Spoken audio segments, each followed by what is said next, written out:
السلام عليكم، ازيكم حلوين؟ عاملين ايه؟ يا رب تكونوا بالف خير.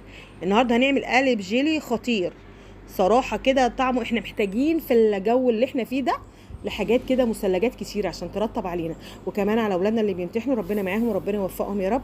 لازم نعمل لهم الحاجات البسيطه اللي هي ترطب عليهم دي، عشان حتى تفتح نفسهم على المذاكره. انا طبعا هنا هعمل ده باكو جيلي. ده جيلي بطيخ عليه 500 مللي من الميه. لو عندك كوبايه معياريه هتعايرز بيها زي ما احنا معايرينه كده، او تعايري بشفشق الخلاط برضو. هو في معايير ممكن تعايري بيها. بعد ما غليناه حطيناه على الجيلي وقلبناه كويس قوي. انا ما حطيتش سكر، اكتفيت بالسكر اللي في الفاكهه. لو انت حابه تحطي سكر ممكن تحطي معلقه كبيره واحده بس من السكر، هيخليه مسكر جدا. انما هنا الفاكهه أنا عندي العنب، انا كان هنا عندي عنب وموز. انت بقى اي فاكهه عندك موجوده في البيت اعملي بيها، اي فاكهه موجوده. انا هنا العنب، على فكره العنب البنفسجي ده حلو قوي قوي وطعمه حلو ومسكر. وطبعا الموز عندي برضو الموز مسكر قوي، فزي ما قلت لكم انا ما حطيتش سكر. احنا هنا هنحط العنب زي ما احنا شايفين. وبعد كده هحط الموز.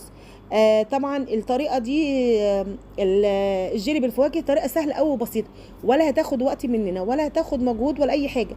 وزي ما قلت لك اي فاكهه موجوده عندك في البيت بباكو جيلي واحد او مش غالي ممكن تعمليه. هتديكي طبعا يعني القالب ما شاء الله القالب كويس يعني. هتديكي كمان كميه كويسه و... ونفرح بقى اولادنا اللي هم يعني عاوزين نخرجهم بقى من هم المذاكره والتفكير في المذاكره والحر اللي هم فيه ده. ربنا يعينهم صراحه ويقويهم وربنا يوفقهم ان شاء الله. بعد كده رصينا الفاكهه زي ما احنا شايفين.